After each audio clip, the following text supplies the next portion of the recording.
Sukri Daud, dan kemudian juga penghormatan pada Gubernur UPTT dan khalifah-khalifah sekalian, dan yang kami sayang juga kami cintai para khadam untuk membantu baik daripada khadam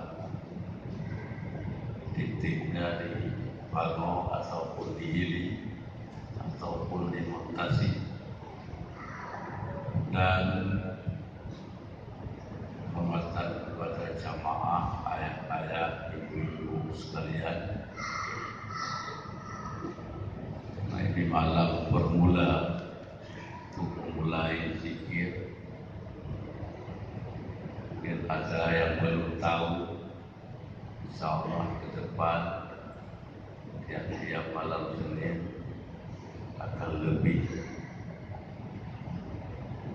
antusias dalam ikut praktik tersebut. Jamaah praktik yang dimuliakan Allah, nasib berjemaah mungkin pada sempat tersebut penghormatan yang tinggal, tapi itu semua dimuliakan oleh Allah. Pertemuan singkat "Faman kana yarju liqa'a rabbih falyamal 'amalan shalihan." Semua kita butuh, semua kita kepingin, semua kita ada asam kemauan yang kuat bisa bertemu dengan Allah, bertemu di dunia dalam makna ma'rifat kita kokoh, bertemu di akhirat dalam pengertian bisa melihat langsung wujud Allah Subhanahu wa Ta'ala. Maka oleh karenanya jamaah sekalian, kita jangan pernah lupa prinsip dasar daripada tauhid tasawuf, ajaran kesufian yang di bawah bimbingan Abu Yazid. Tauhid tasawuf prinsip dasarnya adalah ketaatan, kepatuhan kita kepada Allah, ketaatan, kepatuhan kita kepada Allah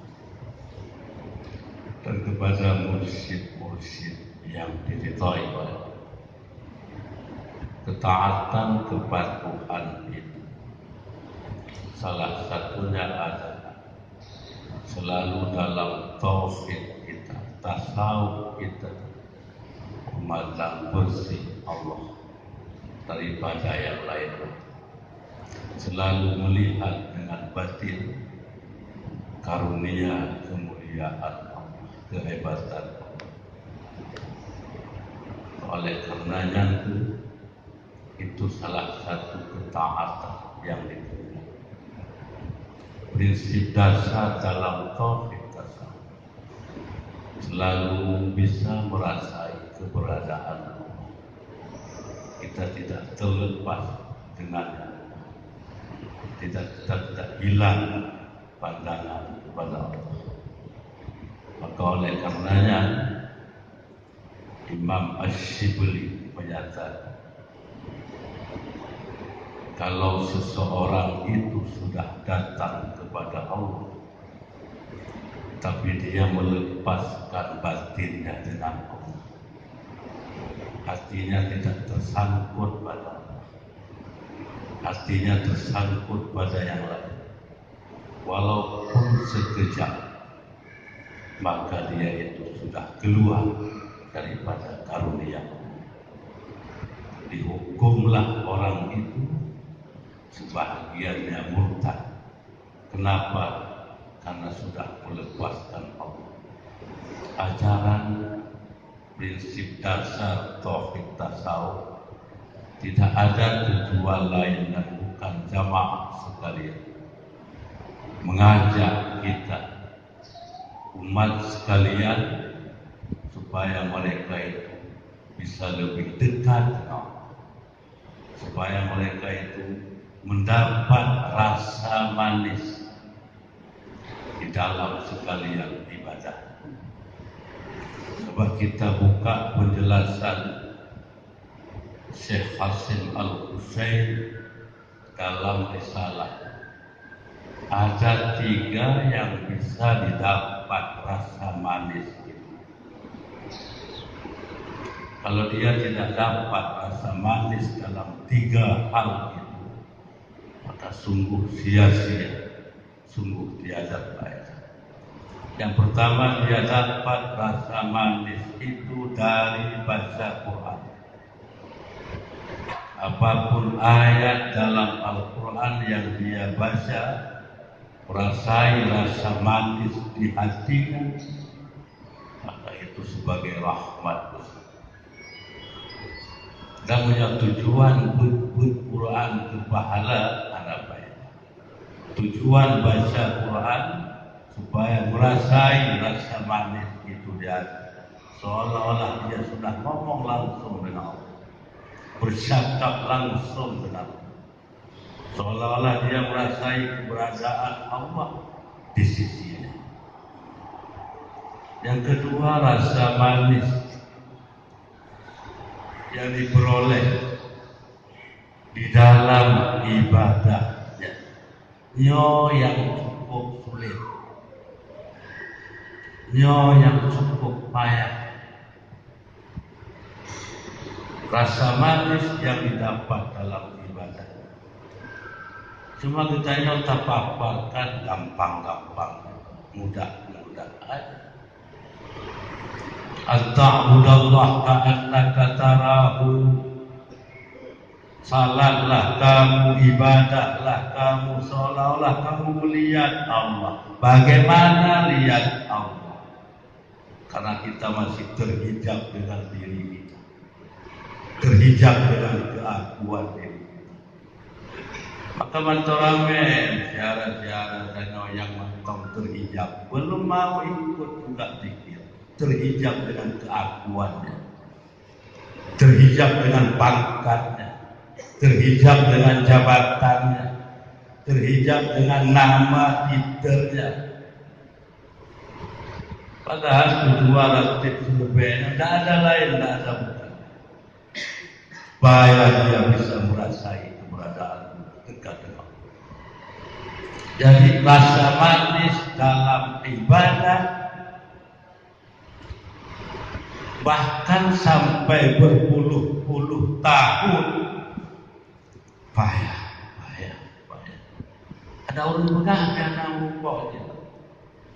Ini penjelasan daripada Syekh Hasim Al-Husain. Makanya Ibnu Athaillah menggambarkan salat itu apa? As-salatu yunaji Rabbah. Salat itu apa? Berbisik-bisik, berjinak-jinak, yunaji Rabbah, berjinak-jinak, berbisik-bisik kita dengan Allah. Tiada yang lain yang kita hadap, hanya pada Allah. Tiada yang lain yang kita minta tolong, hanya pada Allah. Tiada yang lain yang sampai bisa mendatangkan hakikat, kekuatan, kehebatan, hanya pada Allah. Berat. Makanya tingkatan kita ibadah gangguan, macam-macam gangguan supaya dia itu tidak bisa terbuka pintu ma'rifat Allah. Jamaah sekalian, mudah kita katakan, sesungguhnya salatlah kamu seolah-olah melihat Allah, melihat kehebatan Allah, karunia Allah, kemuliaan Allah, ma'unah Allah. Di hakikat tenggelam dia dalam ibadahnya, maka dia tidak merasai dia yang beribadah, tapi sudah diibadahkan oleh Allah. Itu hakikat paling sempurna. Wa illam takun tarahu, ada keringanan yang dikasih oleh Nabi. Berat manusia itu bisa salat demikian, payah manusia itu bisa ibadah demikian. Wa illam takun tarahu, sanggup, payah innahu yaraka. Maka rasai kamu itu dilihat oleh Allah, dipantau oleh Allah, ditili oleh Allah, diteliti oleh Allah. Muraqabah. Rasai kita dilihat oleh Allah. Maka taat patuh dalam tauhid ini di saat kita merasai dilihat oleh Allah, berjalan lancar. Anak jawate, anak mangat kulit. Semayang jamaah anak mangat kulit. Masih nampak setan pada batin. Jangan mangat karena yang perintah Habib.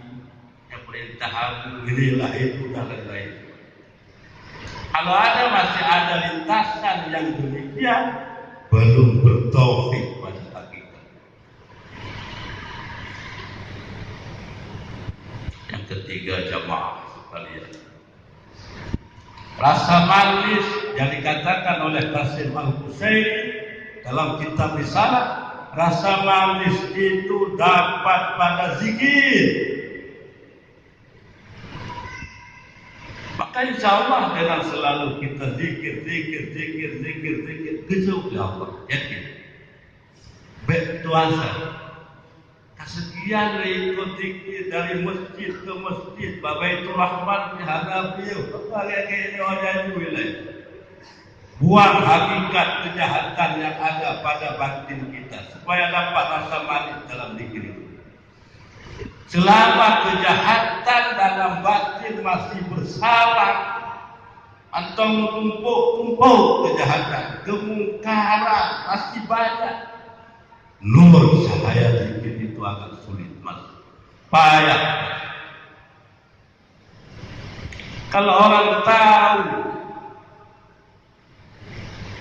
daripada hakikat hikmah zikir, langsung menjadi hai cerai. Ayo ini keluar lah. Karena banyak mereka belum tahu apa hikmah yang terkandung. Cari, kami cari. InsyaAllah dapat rasa. Ini termasuk prinsip dasar yang dibimbing oleh Abu Yatanya supaya mereka itu bisa merasai dalam 3 hal itu. Dan mengajak seluruh umat, tidak ada macam-macam tujuan. Maka prinsip dasar daripada ajaran tauhid tasawuf itu ada pengamalan. Pengamalannya sama dia, makanya bawa sama dia dikit. Walaupun 11 kali berdasarkan hadis. Supaya jamaah saudara-saudara, ayah, ibu kita, anak dan lain sebagainya yang sudah meninggal, kita selalu kirimkan fadilah. Pada guru-guru kita, anak dirantau dan lain sebagainya. Jamaah zikir ada satu pengamalan dalam hati terbaik, dahului dengan sama dia, hikmah fadilahnya besar. Namun banyak lagi.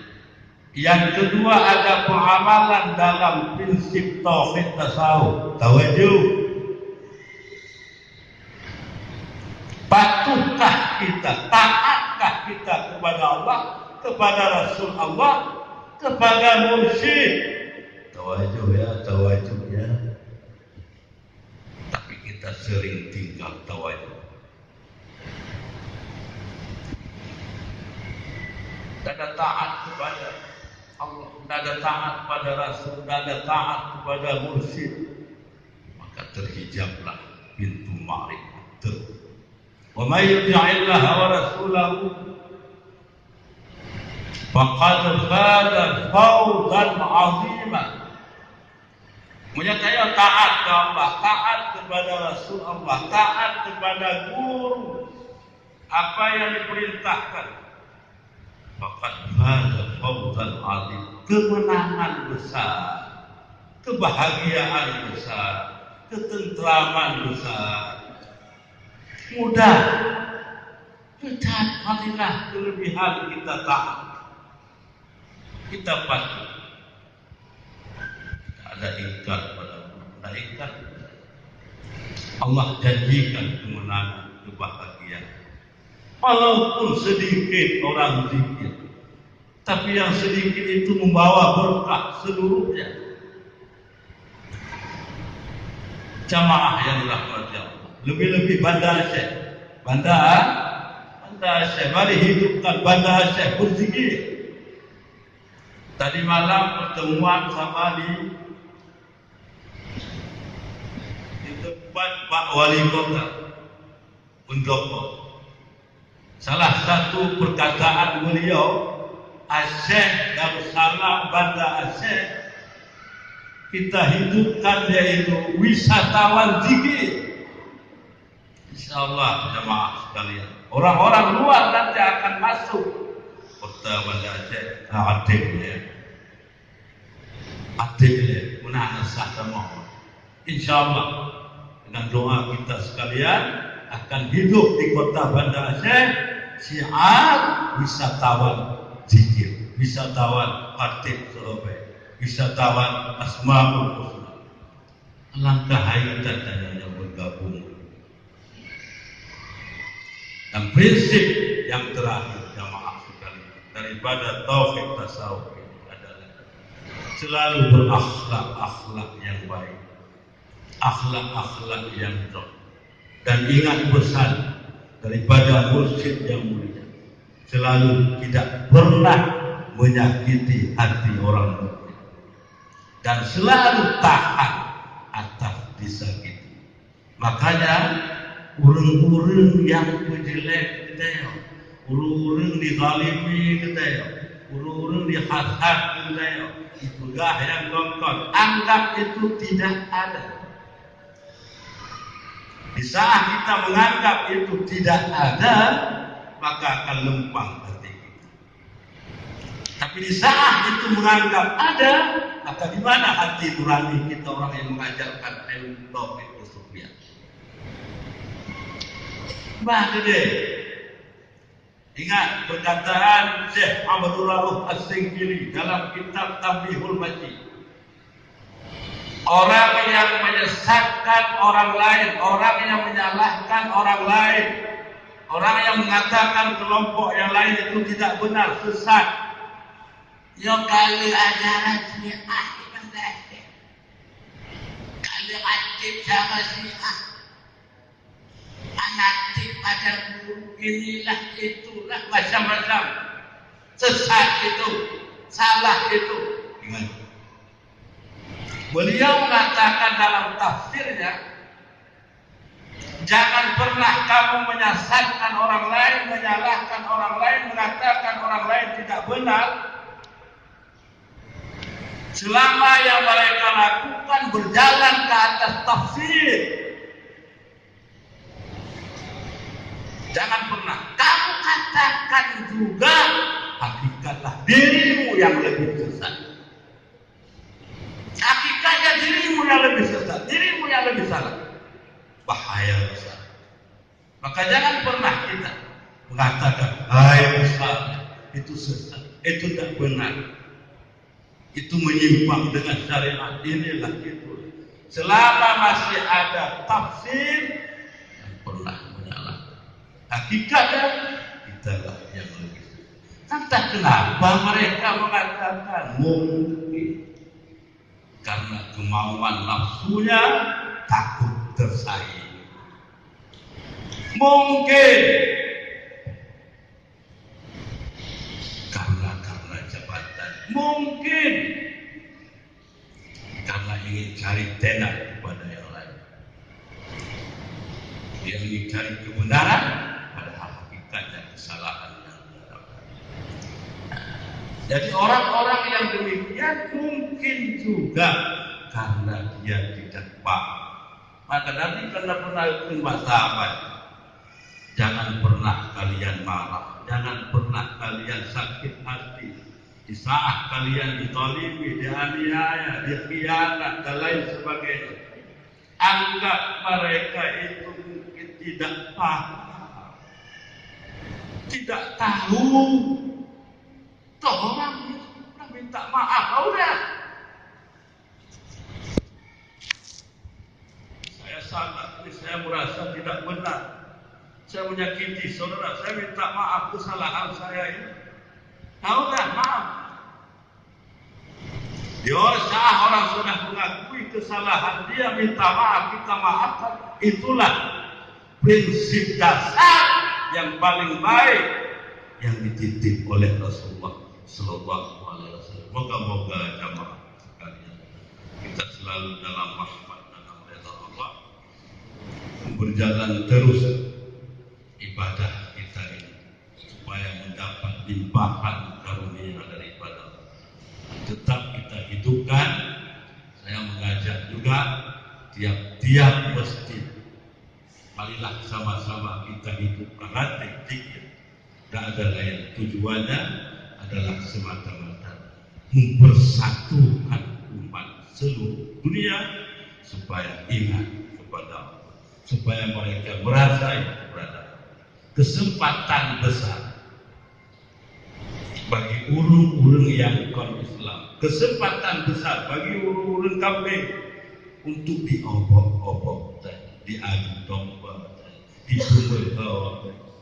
Bahkan mereka sekarang tidak tanggung-tanggung, sudah berani turun menganiaya urung Islam, menzalimi urung Islam. Pasanya apa?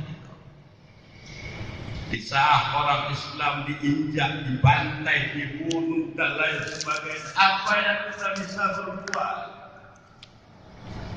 Tidak bisa berbuat apa-apa selain doa. Inilah salah satu doa. Kita hadiahkan fadilah sama dia, ratib serbai kepada saudara-saudara kita yang Islam dibantai oleh orang kafir. Mereka itu selalu dalam rahmat kasih sayang Allah. Dan yang meninggal dilempangkan kuburnya, diterima amalnya oleh jamaah ya. Dan yang terakhir, marilah sama-sama kita berzikir dengan zikir yang ikhlas. Makanya kemudian kalimat ikhlas. Kita zikir dengan penuh keikhlasan. Baca dan singgung keikhlasan yang dikatakan oleh Syekh Ibnu Athaillah As-Sakandari. Sahih amalan bil ikhlas, bersihkan amalmu dengan ikhlas. Wasahih ikhlasan bit taqlid minal qawli wal quwwah, dan bersihkanlah ikhlasmu pada Allah dengan jalan melepaskan kekuatan, melepaskan daya, melepaskan usaha, melepaskan pandangan wujud diri yang nampak adalah kekuatan, kehebatan, ma'munah, inayah, kemuliaan. Itulah hakikatnya ikhlas. Betul-betul dapat redha Allah. Karena yang tausiah kita lebih kurang lebih maaf, bukan makna menggurui abu-abu kurai-kurai sekalian jamaah. Dalam